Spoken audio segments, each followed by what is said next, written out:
मेरे प्यारे आका सल्लल्लाहु ताला अलैहि वसल्लम के प्यारे दीवानों, कमाल की बात यह है कि इस किताब के इंडेक्स को अगर आप देखेंगे तो आपको ये नजर नहीं आएगा। ये सिविक्स का जो मैटर है ये इतने सफ़े पर मौजूद है, ये जो है मुआशी निज़ाम ये तरतीबवार यहाँ पर इतने से इतने सफ़े तक नहीं, बल्कि इस किताब की खूबी ये है जहाँ जब जैसी ज़रूरत आई उसी के एतबार से आयतें आती चली गई।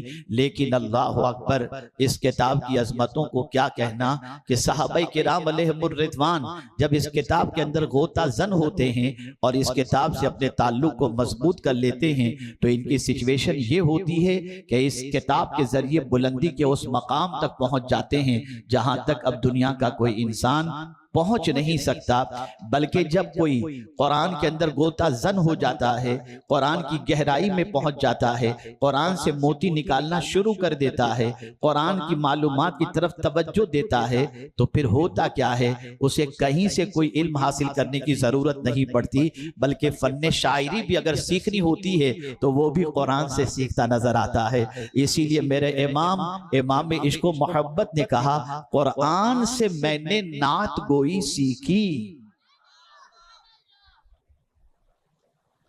ये वो अजमत वाली किताब है जिस किताब की अजमतों का इहाता नहीं किया जा सकता। और इसीलिए पैगंबर रहमत सल्लल्लाहु अलैहि वसल्लम ने इरशाद फरमाया, जब तक तुम किताबो सुन्नत का दामन थामे रहोगे कभी गुमराह नहीं हो सकते, लन तदिल्लु, कभी नहीं हो सकते। हम आज यकीनन इलाज करने की तरफ कदम बढ़ाते हैं कि हमारे लोगों की निगाहों का इलाज किया जाए, किरदार का इलाज किया जाए, आवारगी का इलाज किया जाए, जहालत का इलाज किया जाए। हमारी कौम ऐसे रास्तों की तरफ चल पड़ी है जो रास्ते जहन्नम की राह की जहन्नम की तरफ ले जाने वाली हैं। हम एक एक चीज का इलाज करने की तरफ बढ़े हैं, कभी नमाज के फजाइल पर, कभी ज़कात के फजाइल पर, कभी ज़िना की मजम्मत पर, कभी खुश अखलाकी पर। लेकिन अगर सबसे अहम इलाज अगर देखा जाए तो वो यही है कि आ जाओ कुरान की तरफ, आ जाओ मुस्तफ़ा जाने रहमत सल्लल्लाहु अलैहि वसल्लम की तरफ। तुम्हारी हर परेशानी का इलाज अल्लाह ने कुरान और सुन्नत के अंदर रख दिया है। आइए मैं आपको समझाता हुआ चलूं ताकि आप महसूस कर सकें। दुनिया का आज का इंसान खुद को बहुत क्लेवर समझता है, बहुत होशियार समझता है, बहुत दानिश्वर समझता है, और यही तो दानिश्वरी की उसकी दानिश्वरी की अलामत अगर आप देखें, अगर अरबपति बन गया तो कहता है यार मैंने बहुत अक्ल इस्तेमाल की है। कोई अगर हायर एजुकेशन हासिल कर लिया तो कहता है मेरा दिमाग बहुत काम किया, मेहनत की और मैं यहाँ तक पहुंचा। कोई शक की गुंजाइश नहीं है। कतई तौर पर दुनिया का इंसान खुद को अपने एतबार से अक्लमंद तसव्वुर करता है और अक्लमंद के एतबार से वो हर चीज को ये समझता है कि ये मेरी अक्ल की वजह से मैंने तरक्की की, ये मेरी खूबी की वजह से मैंने तरक्की की, मेरी दानिशमंदी की वजह से मैंने तरक्की की। मैं दुनिया के बहुत सारे तरक्की याफ्ता इंसानों की जिंदगी को जब देखता हूं तो हर फील्ड के अंदर कोई ना कोई बहुत ज्यादा तरक्की याफ्ता मुझे नजर आता है। यकीनन वो तरक्की याफ्ता अपनी अक्ल पर, अपनी सोच पर, अपनी फिक्र पर, अपनी दानिशमंदी पर नाज करता हुआ नजर आता है। और इसीलिए परवरदिगार जानता है कि इंसान की साइकोलॉजी क्या है, इंसान की नफ्सियात क्या है। अल्लाह जानता है कि इंसान हर कमाल और हर खूबी को अपनी अक्ल की तरफ मंसूब करेगा।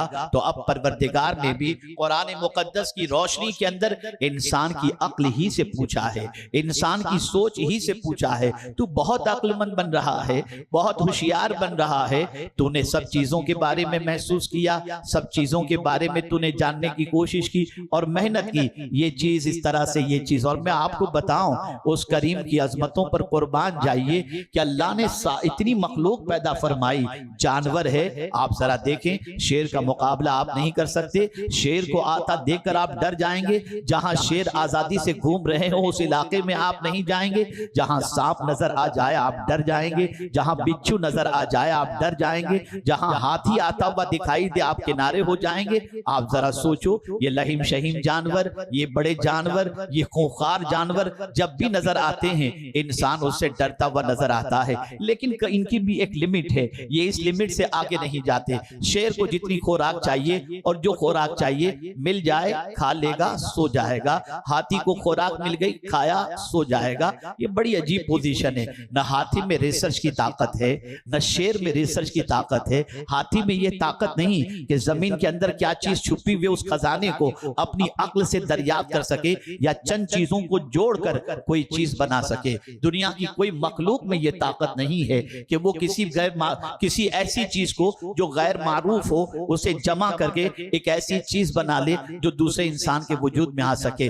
लेकिन है मेरे करीम, तेरी अज़मतों पर कुर्बान कि तूने बनाया है इंसान को बहुत छोटा बज़ाहिर, लेकिन उसके दिमाग के अंदर उसको इतनी अक्ल तूने अता फरमाई कि वो जमीन के खजाने को भी दरियाफ्त कर लेता है, जमीन में छुपे हुए खजाने को भी निकाल लेता है। वो उड़ते हुए परिंदे को देखकर हवाई जहाज भी बना लेता है, वो कश्ती को बना लेता है, बहरी जहाज बना लेता है। किसी जानवर और मखलूक में ये ताकत नहीं ये सब कुछ बना सके। इंसान को अल्लाह ने इतनी अक्ल अता फरमाई है कि चंद नामालूम चीजों को जमा करके एक चीज को वजूद दे देता है। आप जरा सोचो, इंस्ट्रूमेंट के जरिए हजारों मील की दूरी पर रहने वाले इंसान से हम कलामी का शर्फ हासिल कर लेते हैं। ये किसी जानवर ने नहीं बनाया, ये क्रिएट करने वाला, ये बनाने वाला, इसका साने इंसान ही आपको नजर आएगा। बज़ाहिर ये छोटा नजर आने वाला इंसान कितना बड़ा है कि इसके दिमाग के जरिए वो नामालूम चीजों को जमा करके एक ऐसी चीज को वजूद दे देता है जिससे इंसान को नफा पहुंचता है। इसी वजह से इंसान अपने आप को बड़ा क्लेवर समझता है, बड़ा होशियार समझता है। तुझे धंधा करने नहीं आता, मुझे बिजनेस करना आता है। इस तरीके की बातें मार्केट के अंदर आपको सुनने को मिलेंगी। तरक्की यहां तक हो चुकी कि अब मसनूई बारिशें हो रही हैं, तरक्की यहां तक हो चुकी अब मसनूई इंसान बनाकर रोबोट के जरिए काम लिया जा रहा है। आप जरा देखें ये सब कुछ कौन कर रहा है? कोई जानवर नहीं कर रहा, कोई दूसरी मखलूक नहीं कर रही, न दरख्त कर रहा है, न हजर कर रहा है, कोई नहीं कर रहा, ये इंसान ही कर रहा है। अल्लाह अकबर।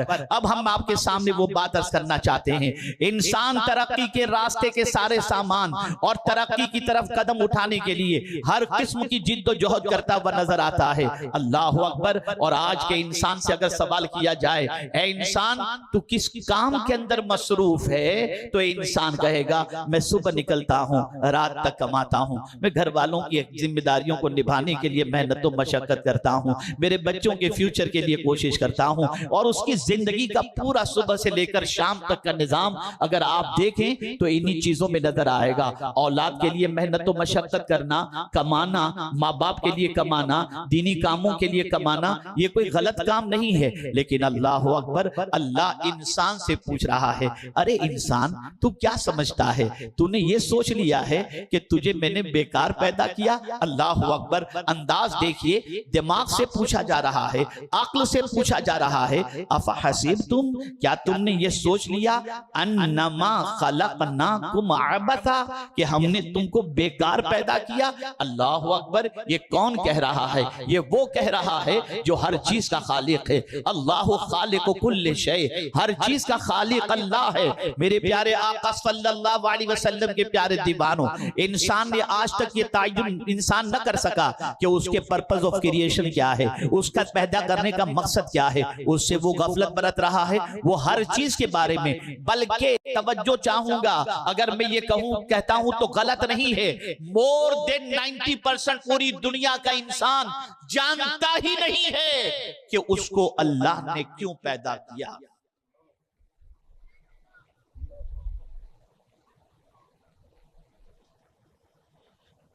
यही वजह है कि हर बेकार के कामों के अंदर आज का इंसान मसरूफ हो गया। हमारी कौम सबसे ज्यादा बैठी होती है गेम लेकर, 3 बजे तक चौराहे पर, सुबह तक यूट्यूब पर। क्या कर रहे हो? टाइम पास कर रहे हैं। टाइम पास करते करते तुम भी पास हो जाओगे इस दुनिया से, लेकिन आखिरत में पास होना इतना आसान नहीं है। मैं आपसे एक सवाल पूछना चाहूंगा, इतनी मखलूक अल्लाह ने पैदा फरमाई, किसी मखलूक को इंसान से अशरफ नहीं बनाया। बल्कि सबसे ज्यादा मखलूक में ऊंचा मकाम अल्लाह ने अगर किसी को अता किया तो वो इंसान है, और इंसान में भी मुसलमान, और मुसलमान में भी गुलाम मुस्तफा सल्लल्लाहु अलैहि वसल्लम।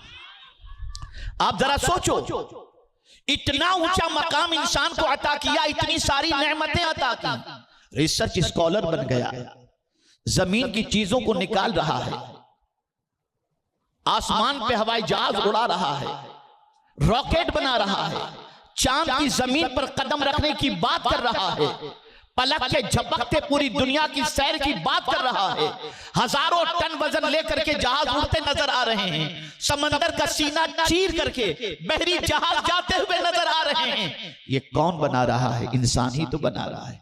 किसने ये ताकत दी? अल्लाह ने। अब मैं आपकी तवज्जो को खास तौर पर चाहूंगा। मेरा रब उस गाफिल इंसान से पूछता है और कहता है, हुवल्लज़ी खलक़ लकुम मा फिल अर्दि जमीआ, मेरे बंदे जो कुछ जमीन के अंदर है वो सब कुछ तो मैंने तेरे लिए पैदा किया। गौर कीजिए, जमीन के अंदर मौजूद खजाना किसके लिए है? अल्लाह फरमाता है खलक़ लकुम मा फिल अर्दि जमीआ, जो कुछ जमीन के अंदर है सब के सब ए इंसान मैंने तेरे लिए पैदा किया। चांद तेरे लिए पैदा किया, आसमान तेरे लिए पैदा किया, सूरज तेरे लिए पैदा किया, पानी तेरे लिए पैदा किया, ये सब कुछ तेरे लिए पैदा किया। जरा मेरे बंदे इतना भी तो जान ले कि तुझे किसके लिए मैंने पैदा किया, इतना भी तो सोच ले तुझे मैंने किसके लिए पैदा किया। सब कुछ मैंने तेरे लिए पैदा किया और तुझे मैंने मेरे लिए पैदा किया। और हमारा हाल ये है कि जिसको हमारे लिए पैदा किया उसके सामने तो झुक गए, और जिसने खुद के लिए पैदा किया उसकी तरफ झुकने के लिए तैयार नहीं। क्या कभी हमारे जहन में यह बात आई कि अल्लाह ने हमें उसके लिए पैदा किया है? यह तसव्वुर जब जहन में आता है, यह ख्याल जब जहन में आता है, तो फिर उसकी जिंदगी में इनकलाब पैदा हो जाता है, फिर उसकी जिंदगी संवर जाती है, फिर हर बेकार काम उसे बहुत ज्यादा चुभते नजर आते हैं, बल्कि अपने लम्हों की कदर करता है, अपनी सांसों की कदर करता है, अपने वक्त की कदर करता है, अपने दिमाग को सही तौर पर यूटिलाइज करता है, इसलिए कि वो जानता है मुझे अल्लाह ने जैसा बनाया ऐसा किसी को नहीं बनाया। खुद रब्बे कदीर जल्ल जलालहू ने फरमाया, इन्ना अकरमकुम इंदल्लाहि अत्काकुम, कहीं फरमाया अल्लाह अज़्ज़ व जल्ल ने हुवल्लज़ी युसव्विरुकुम फिल अरहाम मा यशा, परवरदिगार जल्ल जलालहू ने फरमाया लक़द खलक़नल इंसान फी अहसनि तक़वीम। आप अंदाजा तो लगाइए अल्लाह अज़्ज़ व जल्ल ने इंसान को कितनी खूबियों से नवाजा, लेकिन ए इंसान तेरी सोच पर ताज्जुब हो रहा है, जिस खालिक ने तुझे इतना कुछ अता किया तेरे पास सब के लिए वक्त है, तेरे रब के लिए तेरे पास वक्त नहीं। कोई तुझे अल्लाह की अता करदा आंख जैसी आंख नहीं दे सकता, कोई अल्लाह की अता करदा कान जैसे कान नहीं दे सकता, कोई अल्लाह की अता करदा जबान जैसी जबान नहीं दे सकता। ऐ रसूल आज़म सल्लल्लाहु अलैहि वसल्लम के दीवानों, मेरे प्यारे आका सल्लल्लाहु अलैहि वसल्लम के प्यारे दीवानों, अब आप सोचें, आपने ये जहन बना लिया है या हम सब सोच रहे हैं अपने बारे में, क्या हमने ये जहन बना लिया है कि हमारा वजूद है, हम जो चाहें देखें, जो चाहें करें, जिस तरीके से चाहें जिंदगी गुजारें? नहीं नहीं, ये अल्लाह की दी हुई चीज है, अल्लाह की दी हुई अमानत है। ऐसा नहीं। मैं आपसे पूछना चाहूंगा, एक बंदे को आप सुबह जॉब पर बुलाते हो, किसी को मुलाजिम की हैसियत से रखते हो, उसे ड्यूटी हवर्स बता देते हो, सुबह 10 बजे आना है, शाम को 10 बजे तक ड्यूटी करना है, महीने का इतना पगार देंगे, इससे ज्यादा नहीं, कोताही नहीं करना, टाइम की पाबंदी करना है। अगर थोड़ी सी ताखीर होगी पगार काट लिया जाएगा, और ज्यादा गैर हाजिरी करोगे तो निकाल दिया जाएगा। न जाने कितने इंस्ट्रक्शन हमारे उसके सामने होते हैं। हम देते क्या हैं उसको? महीने के आखिर के अंदर 20,000, 25,000, 30,000, बहुत हाईली क्वालिफाइड कोई है 1 लाख, 2 लाख, 5 लाख दे देते हैं। अल्लाह अकबर। लेकिन अगर वो मुसलसल नाफरमानी करना शुरू करे, मुसलसल गैर हाजिरी करना शुरू करे, तो फिर हम उसको फायर कर देते। जाओ मेरी कंपनी से निकल जाओ, मेरी दुकान से निकल जाओ। आप दूसरी दुकान तलाश कर लेंगे, दूसरा जॉब तलाश कर लेंगे। लेकिन मैं आपसे पूछना चाहता हूं, अल्लाह की सुबह से लेकर रात तक हम नाफरमानी करते हैं। अगर वो कह दे जमीन मेरी है, निकल जाओ यहां से, कौन सी दूसरी जमीन है जहां हम जाएंगे? अल्लाह कह दे मेरे आसमान जैसे साहिबान से हट जाओ, कहीं और चले जाओ, कोई जाए पना हमारे लिए नहीं है। लेकिन ऐ करीम तेरी अजमतों को पर कुर्बान कि एक मुलाजिम अपने सेठ के यहाँ मुलाजिमत 1 महीने की करने के बाद 1 महीने का पैसा वहां से हासिल करता है, लेकिन 2-4 बातें न माने तो उसकी रोजी बंद हो जाती है। लेकिन तेरे एहसान पर कुर्बान कि हम जिंदगी भर तेरी नाफरमानी कर रहे हैं, फिर भी तू हमें अता कर रहा है, तू हमें खाना दे रहा है, तू हमें पीना दे रहा है, हमें जिंदगी दे रहा है, हमें जिंदगी के जीने का वक्त दे रहा है। मेरे प्यारे आका सल्लल्लाहु अलैहि वसल्लम के प्यारे दीवानों, अब मैं आपसे पूछना चाहता हूं, कभी पर्पस ऑफ क्रिएशन के बारे में सोचो, अपनी तख्लीक के मकसद के बारे में सोचो। अब आपके सामने और मेरे सामने ये माइक है, माइक वालों को हमारे जाफर भाई ने, हाफिज साहब ने ऑर्डर दिया होगा, कंडीशन रखी होगी, देखो अच्छा माइक लेकर के आना, सही तौर पर आवाज पहुंचाने वाला माइक लेकर के आना, गड़बड़ी नहीं होनी चाहिए। अब वो माइक लेकर के आया, अब माइक में मैं बयान करूं और मेरी आवाज आप तक न पहुंचे, सीटी मारने लगे, बंद हो जाए, तो इसका नाम मैं तब्दील कर दूंगा। ये भंगार कहां से लेकर के आए हो? अब माइक का नाम छीन लिया गया और इसे कचरे का नाम दे दिया गया। सुन लो, आज अगर दुनिया के पैरों तले मुसलमान आ रहे हैं तो उसकी वजह यह है कि जिस मकसद के लिए अल्लाह ने पैदा किया था, जब वो मकसद मुसलमान पूरा नहीं करता तो आज मुसलमान जो है दलित से ज्यादा कमजोर तस्वुर किया जाता है, आज का मुसलमान बैकवर्ड तस्वुर किया जाता है, आज का मुसलमान जाहिल तस्वुर किया जाता है, आज का मुसलमान डाकू लुटेरा तस्वुर किया जाता है। लेकिन जिनके सामने मकसद मौजूद होता है, उनके जिस्म पर अगर कीमती लिबास भी न हो, आलीशान महल भी न हो, तब भी कोई बंदा नवाज कहलाता है, कोई गरीब नवाज कहलाता है, कोई दातागंज बख्श कहलाता है। वजह क्या है? उनके सामने पर्पस ऑफ क्रिएशन था। वो जानते थे कि अल्लाह ने हमको क्यों पैदा किया। वो अपनी जिंदगी को बेकार के कामों में खर्च नहीं करते दिखाई देंगे, उनकी जिंदगी का लम्हा लम्हा अल्लाह के कानून के मुताबिक गुजरता हुआ नजर आएगा। ऐ नौजवानों, जरा होश के नाखून लो, तुम क्या कर रहे हो? उस पैदा करने वाले के पैदा करने का मकसद तुम भूल गए। तुम्हारा बेटा अगर बड़ा होने के बाद आउट ऑफ ट्रैक हो जाए तो तुम अपने बच्चे से जरूर ये कहते हो, क्या इसी दिन के लिए मैंने तुझे बड़ा किया था? मौला भी पूछेगा, क्या इसीलिए मैंने तुझे पैदा किया था? है जवाब की तैयारी? जरा सोचो, जरा अंदाजा लगाओ, उस माबूदे बरहक ने, पालनहारे हकीकी ने इतना अजीम मर्तबा हमें अता किया, और फिर एक ऐसा दस्तूर हयात हमें अता किया कि उस एक किताब के जरिए और पैगंबर रहमत सल्लल्लाहु अलैहि वसल्लम के जरिए हम बुलंदी के उस मकाम तक पहुंच सकते हैं जिस मकाम तक दुनिया का कोई इंसान नहीं पहुंच सकता। लेकिन गाफिल, इतने गाफिल, इतने गाफिल, इतने गाफिल कि अब तो कुरान मानने वाला बंदा ये कहता है कि हमें कोई रास्ता सुझाई नहीं देता। तो मैं आपसे कहता हूं, माह रमजान में अल्लाह ने कुरान नाजिल फरमाया और फरमाया शाहरु रमजान अल्लज़ी उन्ज़िला फ़ीहिल कुरान हुदल लिन्नास, ये लोगों को रास्ता दिखाने वाली ही तो किताब है। तुम्हें रास्ता क्यों नजर नहीं आता? इसलिए कि तुम कुरान नहीं पढ़ रहे हो।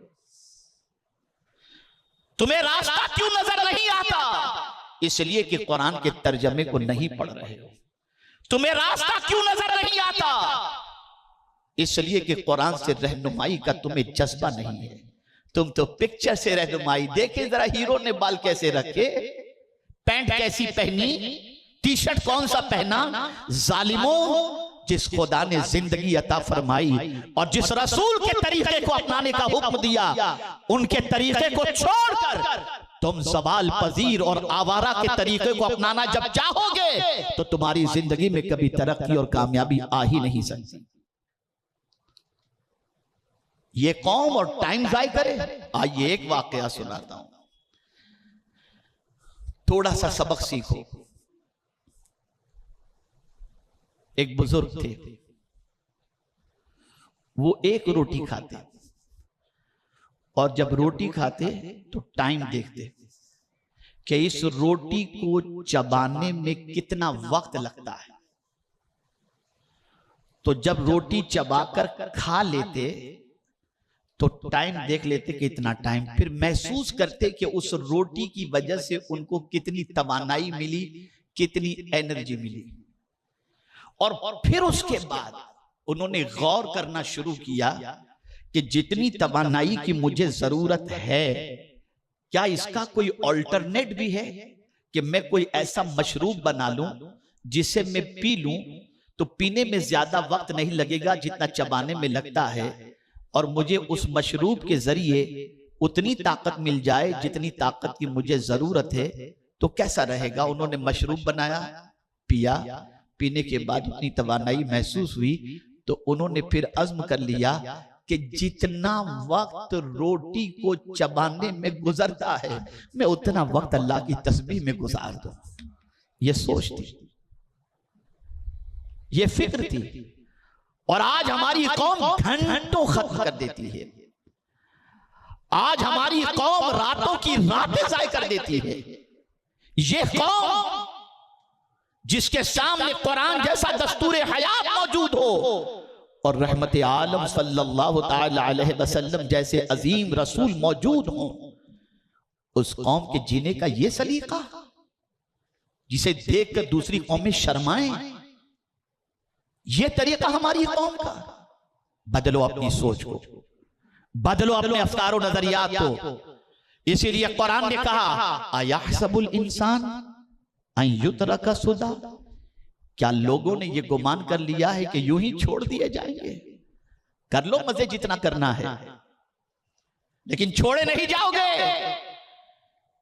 पूछेगा मेरा परवरदिगार, जिंदगी मैंने दी थी, बताओ क्या किया तुमने। एक एक अज़्म के बारे में सवाल पूछेगा, यहां तक कि जिल्द भी बोलेगी, एक एक लम्हा बोलेगा। बल्कि कुरान तो यहां तक कहता है कि जिस जमीन पर चलते हो, बैठते हो, उठते हो, खाते हो, पीते हो, गुनाह करते हो या नेकी करते हो, यह जमीन भी क़यामत के दिन बोलेगी। जमीन भी बोलेगी। यौमइज़िन तुहद्दिसु अख़बारहा। जब ये आये करीमा हजरत अबू हुरैरा रज़ियल्लाहु ताला अन्हु ने तिलावत की तो आकाए करीम सल्लल्लाहु अलैहि वसल्लम से अर्ज किया, हुजूर ये जमीन भी क़यामत के दिन बोलेगी तो क्या बोलेगी। तो सरकार सल्लल्लाहु अलैहि वसल्लम ने फरमाया, जो इस जमीन पर गुनाह किया होगा जमीन उसके गुनाह के बारे में गवाही देगी, और जिसने जमीन पर नेकी की होगी जमीन क़यामत के दिन उसके बारे में गवाही देगी। हर जमीन अल्लाह की, कहां जाकर गुनाह करोगे, कहां जाकर अल्लाह की नाफरमानी करोगे। हाथ अल्लाह के दिए हुए, ज़बान अल्लाह की दी हुई, आंखें अल्लाह की दी हुई। आज मैं आपको एक फिक्र और सोच देना चाहता हूं, जिंदगी गुजारना है और कामयाब जिंदगी गुजारना है। सब तरफ से निगाहें बंद कर लो और आ जाओ कुरान की तरफ, और आ जाओ मदीने के ताजदार सल्लल्लाहु अलैहि वसल्लम की सीरत की तरफ, और जीने का सलीका वहां से सीखो। तब तुम दुनिया के अंदर सुरखरुई हासिल कर सकोगे, या हम सुरखरुई हासिल कर सकेंगे। सहाबा के अंदर कितना जज्बा था हुजूर की अदाओं को अपनाने का। हजरत अबू दरदा रदी अल्लाह ताला अन्हु जब किसी से मुलाकात करते तो मुस्कुराते हुए मिलते। बीवी ने कहा, बड़े अजीब आदमी हो, आप लोगों से मुस्कुराते हुए मिलते हो, पता नहीं लोग आपको मुस्कुराते देखकर क्या तसव्वुर करें, कुछ पता नहीं क्या क्या कहें। जवाब सुनिए हजरत अबू दरदा रदी अल्लाह ताला अन्हु का। इरशाद फरमाते हैं, मेरे बारे में दुनिया क्या कहेगी मुझे उसकी परवाह नहीं, मैंने तो अपने नबी को जैसा करते देखा था वैसा कर रहा हूं। वो सहाबा थे, तवज्जो चाहूंगा, वो सहाबा थे जिन्हें नबी की अदा पर अमल करने में खुशी महसूस होती। और आज का मुसलमान है जो नबी की अदाओं को अपनाने के अंदर शर्म महसूस करता है। तुम इतने शर्मीले हो गए, गुनाह करने में नहीं शर्माते, गंदी पिक्चरें देखने में नहीं शर्माते, आवारगी में नहीं शर्माते, बुराइयों में नहीं शर्माते। जब भी तुम्हें शर्म आती है तो अल्लाह के दीन पर अमल करने और मदीने के ताजदार सल्लल्लाहु अलैहि वसल्लम के तरीके पर अमल करने में तुम्हें शर्म आती। अल्लाह अकबर, अल्लाह अकबर। कैसा अजीब दौर आ चुका। कलमा पढ़ने वाला खुद नबी की अदाओं के बारे में सोचे कि मैं अपनाऊंगा तो दुनिया पता नहीं क्या समझेगी। इससे बढ़ करके तबाही और बर्बादी का वक्त और कौन सा हो सकता है। ऐ रसूल आज़म सल्लल्लाहु अलैहि वसल्लम के दीवानों, सोच बदलो, फिक्र बदलो, दिमाग को दुरुस्त करो। और अगर कोई ये तसव्वुर करता है कि यार दीन पर चलता हूं तो मुसीबतें मेरा इस्तकबाल करती हैं, और मैं अगर दीन के खिलाफ चलता हूं तो मेरे लिए कोई तकलीफ नहीं होती, जैसा कि मैं दुनिया के इंसानों को देखता हूं, तो यहां भी अल्लाह ने दिमाग को झिझोड़ा। ये तेरी सोच है, ये तेरी फिक्र है। आ बंदे, मैं तुझे बता दूं कि मैं क्यों आजमाता हूं और आजमाऊंगा। अहसीबन नास, यहां भी दिमाग सोच को, अहसीबन नास अन युतरकू अन यकूलू आमन्ना वहुम ला युफ्तनून। क्या लोगों ने यह गुमान कर लिया कि इतना कहने पर छोड़ दिए जाएंगे कि हम अल्लाह पर ईमान लाए और उनकी आजमाइश नहीं होगी। अल्लाह अकबर। जब तुमने अल्लाह का बंदा और अल्लाह को अपना माबूद कह दिया तो तारीख उठाकर देखो, अंबिया की जमात हो या सहाबा की जमात हो या इस रास्ते पर चलने वालों की जमात हो, सबको आजमाया गया। अब आजमाया क्यों जाता है? अरे यार, दुनिया में जरा देखो, आदमी किसी से मोहब्बत करता है, माँ अपने बेटे से मोहब्बत करती है, बेटे की शादी हो गई, बीवी आ गई तो बेटे से कहती है, माँ तू मुझसे बहुत मोहब्बत करता है ना? हाँ माँ मोहब्बत करता हूं। ठीक है, तेरी बीवी को छोड़ दे। इस तरीके की बातें आज की माएं करती हैं। कभी माँ कहती है, मुझसे मोहब्बत करता है ना बेटा, मुझे ये दिखा दे, मुझसे मोहब्बत करता है ये दिला दे। तो मोहब्बत की दलील तलब की जाती है कि ये कितनी मोहब्बत करता है। तो मौला फरमाता है कि तू अगर ईमान ले आया है और मोमिन है तो तेरा भी इम्तिहान होगा। और मेरे बंदे, ये इम्तिहान में तेरा इसलिए नहीं लूंगा कि मैं जान लूं कि तू कितना मुझसे मोहब्बत करता है, बल्कि इम्तिहान की वजह यह है, वलक़द फ़तन्नल्लज़ीना मिन क़ब्लिहिम फ़लयअलमन्नल्लाहुल्लज़ीना सदक़ू वलयअलमन्नल काज़िबीन, ताकि अल्लाह दुनिया को दिखा दे कि ये मुझसे कितनी मोहब्बत करता है और मेरी मोहब्बत में कितना सच्चा है या झूठा है। ऐ रसूल आज़म सल्लल्लाहु अलैहि वसल्लम के दीवानों, पता ये चला हमारे लिए दुनिया की लज्जतें नहीं है, हमारे लिए आखिरत है। आखिरी बात दर्ज करके मैं अपनी गुफ्तगू को समेटने की कोशिश करता हूं। मेरे प्यारे आका सल्लल्लाहु ताला अलैहि वसल्लम के प्यारे दीवानों, वो लोग जिनकी सोच ये बन चुकी है, खाओ पियो और मौज करो, इसीलिए हम दुनिया में आए हैं, डरो। ऐसे लोगों के बारे में हुजूर ने बहुत सख्त, हुजूर को अल्लाह ने बड़ा अजीम इरशाद फरमाया, जिनकी जिंदगी सिर्फ इसलिए कि क्या खाएंगे, क्या पिएंगे, क्या मस्त रहेंगे, कहां खाएंगे, क्या डिश खाएंगे और कहां एंजॉय करेंगे। अल्लाह ने अपने महबूब से फरमाया, ज़रहुम याकुलू व यतमत्तउ व युल्हिहिमुल अमल फसौफ यअलमून। महबूब उनको छोड़ दो। अल्लाह ने फरमाया ज़ारुहुम, मेरे महबूब उनको छोड़ दो जिनकी जिंदगी का मशगला ही यही है, खाएं पिएं और लंबी उम्मीदें करें। अन करीब वो जान लेंगे, जब अल्लाह कयामत में उनसे पूछेगा तो पता चलेगा कि तुमको खाने पीने के लिए पैदा किया गया था या मेरी इबादत के लिए पैदा किया गया था। तो आज इस रूह परवर सुन्नी इज्तिमा में मैं आपको यही पैगाम देना चाहूंगा कि बेकार के कामों से अपने आप को रोक लो। मुसलमान कभी बेमकसद जिंदगी नहीं गुजारता, उसकी जिंदगी का कोई टारगेट होता है, कोई मकसद होता है, उस मकसद के तहत वो जिंदगी गुजारता है। हमारी जिंदगी का भी मकसद अल्लाह ने मुतअय्यन फरमा दिया, और वो क्या है, बस इसको एक आयत के जरिए समझा दूं। या अय्युहल्लज़ीना आमनुरकऊ वस्जुदू वअबुदू रब्बकुम वफ़अलुल खैर लअल्लकुम तुफ्लिहून। ए ईमान वालो, रुकू करो, सजदा करो, अल्लाह की बंदगी करो और भलाई के काम करो ताकि तुम कामयाबी से हमकिनार हो जाओ। ये हमारी जिंदगी का पर्पस है, ये हमारी तकलीफ का जो है वो मकसद है। अगर हमने तकलीफ के मकसद को फरामोश कर दिया, आलीशान इमारतें बना लें, दुनिया की दौलत जमा कर लें, लंबी कारी इकट्ठी कर लें, लेकिन फिर भी हमें कचरा ही कहा जाएगा, कोई अच्छा नाम नहीं दिया जाएगा। लेकिन अगर हमारे पास कुछ भी नहीं है और पेवंद वाला लिबास पहनते हैं, लेकिन जिंदगी अल्लाह और उसके रसूल के कानून के मुताबिक गुजरती है, तो हमें अल्लाह का बंदा कहा जाएगा और नेक कहा जाएगा। आज से ये नाइट के टाइम को वेस्ट करने का अंदाज छोड़ दो। लोग कहते हैं आपकी कौम सुधरती नहीं, लेकिन मैं अपनी कौम से नाउम्मीद नहीं हूं। आज भी ईमान का दिया सीने के अंदर रोशन है, मैं अपनी कौम से मायूस नहीं हूं। आज भी हमारी कौम कुरान के असर को कबूल करने के लिए तैयार है। काश के ऐसा होता। आज के इस इज्तिमा के पैगाम के जरिए मौजूद जितने भी नौजवान हैं वो अपनी रातों को संवार लेते, अपने दिन को संवार लेते, हर बुरे काम से अपने आप को रोक लेते। बल्कि बुरा काम नहीं, बेकार जिसका न दुनिया का कोई फायदा न आखिरत का फायदा, उस काम से अपने आप को रोक लेते।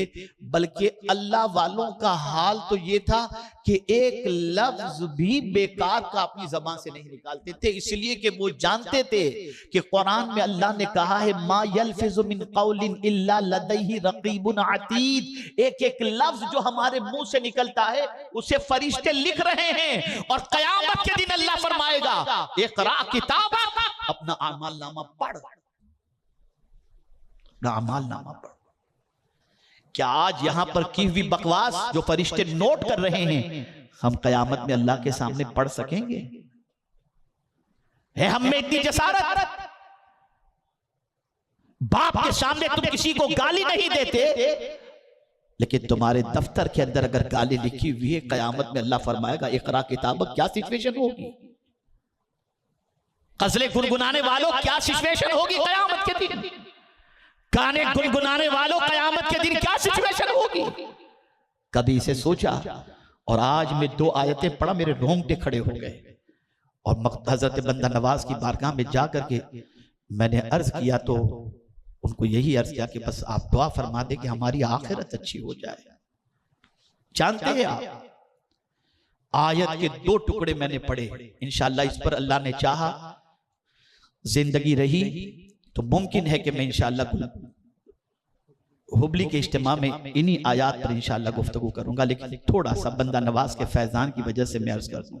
जानते हैं अल्लाह फरमाता है वहुवा असराउल हासिबीन, वो बहुत जल्द हिसाब लेने वाला है। जल्द का लफ्ज आया, बहुत जल्द हिसाब। अब आप सोचते होंगे कि कयामत में इतना हुजूम होगा, अरबों खरबों इंसान होंगे, अल्लाह जल्द हिसाब कैसे लेगा? तो आप देखें 50 साल पहले जब कंप्यूटर नहीं निकला था, तो हिसाब करने के अंदर कितना टाइम लगता था। फिर कंप्यूटर आया, अब तो इतनी चीजें आ गई, यूं करो तो पूरा हिसाब, साल भर का हिसाब, इतना हिसाब, पूरी दुनिया का हिसाब। जब इंसान के दिमाग के जरिए बनाई हुई चीजों से हिसाब इतना जल्दी और आसान हो जाता है, तो वो आलिमुल गैब व शहादा हिसाब लेने पर आएगा तो उसको देर नहीं लगेगी, ऑन द स्पॉट पलक के झपकते हिसाब हो जाएगा, बहुत जल्द हिसाब। और मिस्टेक कंप्यूटर के अंदर नहीं होती, उसकी निगाह कितनी और बात कितनी। लेकिन जो रब हमारे दिल की नीयतों को भी जानता है, उससे जब कोई चीज छुपी भी नहीं वो हिसाब लेगा तो क्या होगा। तो फिर मुझे इमाम इश्क व मोहब्बत का शेर याद आता है, तू और रजा से हिसाब लेना, तू और रजा से हिसाब लेना। रजा भी कोई हिसाब में, खुदा की कसम मौला अगर हिसाब ले ले तो हमें का कोई बच नहीं सकता। इसीलिए लोगों ने, अल्लाह वालों ने दुआ की, अल्लाहुम्मरज़ुक़नल जन्नत बिग़ैर हिसाब, ए अल्लाह बगैर हिसाब के हमको जन्नत में दाखिल फरमा दे। और किसी ने दुआ की तो यूं दुआ की, अल्लाहुम्मा हासिबनी हिसाबन यसीरा, ए अल्लाह हमारा आसान हिसाब ले। भूल गए हम सब, हम बेरा रवि के शिकार न होते, हम जहालत की वादियों में न भटकते, हमारी निगाहें आवारा न होती, हमारे कदम बुराइयों के अड्डों पर न जाते, हमारी रातें ज़ाय न होती, हमारे दिन बर्बाद न होते अगर कुरान का पैगाम हमारी निगाहों के सामने होता। ऐ रसूल आज़म सल्लल्लाहु अलैहि वसल्लम के दीवानों, आज ये अर्ज लेकर के जाओ, वक्फ कर दो अपनी जिंदगी को कानून इलाही और कानून रसूल के ऊपर अमल करने में। और ये कानून तुम्हें तिजारत की तरफ भी आमादा करता है, ये कुरान तुम्हें माँ बाप के साथ सलूक की तरफ भी आमादा करता है, बीवी बच्चों के साथ सलूक के साथ जिंदगी की हर खुशियों को हासिल करने के बारे में ये कुरान मना नहीं करता, लेकिन बाउंड्री बना दी है इस कुरान ने। जो कुछ भी करना है इन्हीं चीजों के जरिए, इन्हीं कानून के जरिए तुम करो, ताकि खुशी मनाना भी इबादत हो जाए और गम आ जाए तो गम मनाना भी इबादत हो जाए।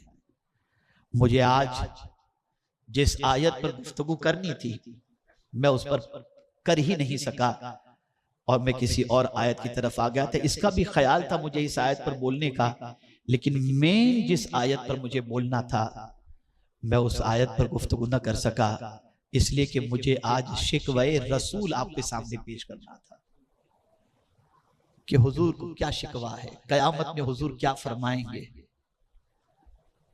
और कुरान में हुजूर ने क्या फरमाया, बल्कि दुनिया में हुजूर ने क्या फरमाया, किस चीज का शिकवा किया। जिंदगी रही इंशाअल्लाह तो इस पर फिर कभी मुमकिन है कि हुबली के अंदर इंशाअल्लाह गुफ्तगू हो सके।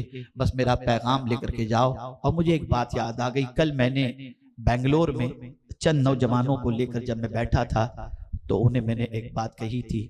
मुझे आज महसूस हो रहा है कि ये बात मैं आपसे भी कह दूं, आप सब ने इसके लिए तैयार होना है। बड़ा हसीन प्लेटफॉर्म है, बड़ा खूबसूरत प्लेटफॉर्म है सुन्नी दावत इस्लामी। मैंने बात क्या कही थी आप सुनिए। मैंने नौजवानों से कहा था कि ये बताओ आज हमारी कौम गुनाहों की तरफ जा रही है या नहीं। सब ने कहा जा रही है।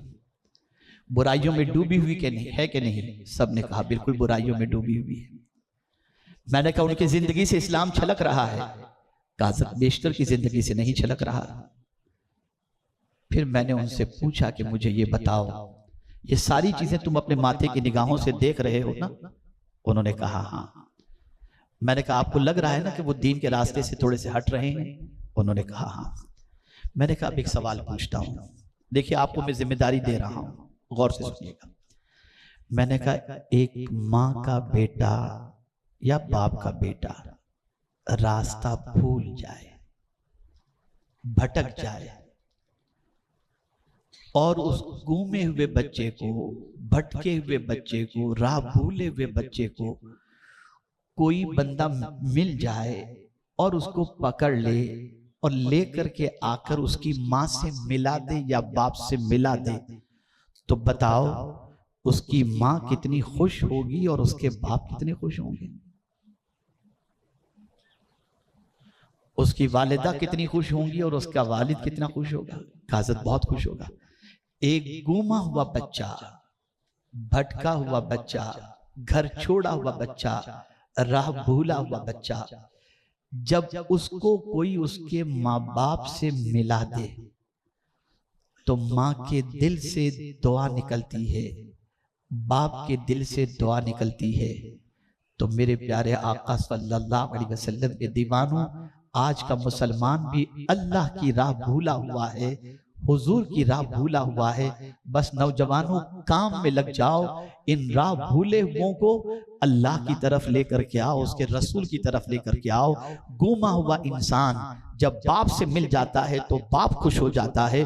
भटका हुआ बंदा अगर उसको भटका हुआ बंदा अगर उसे राह दिखा दी जाए और अल्लाह की तरफ वो आ जाए तो मौला भी राजी हो जाएगा, उसके रसूल सल्लल्लाहु अलैहि वसल्लम भी राजी हो जाएंगे। ये मिसाल समझने समझाने के लिए है, वरना अल्लाह की जात सारी तमसील से पाक है। आज हमारी कौम भटक रही है, राह भूल चुकी है, दीन के रास्ते से हट रही है, सरकार की सुन्नतों से हट रही है। नौजवानों बेदार हो जाओ, मेहनत करो, मशक्कत करो, कदम बढ़ाओ।